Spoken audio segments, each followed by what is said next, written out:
Hello বন্ধুরা, দেখো আজকে আমি সকালে ব্রেকফাস্ট করছি ইডলি, বড়া আর উপমা। তো কে কে ইডলি, উপমা, বড়া এগুলো খেতে ভালোবাসো আমাকে কমেন্ট করে জানাবে।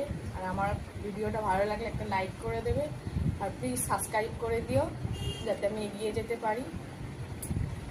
দেখো আমি খেতে থাকি।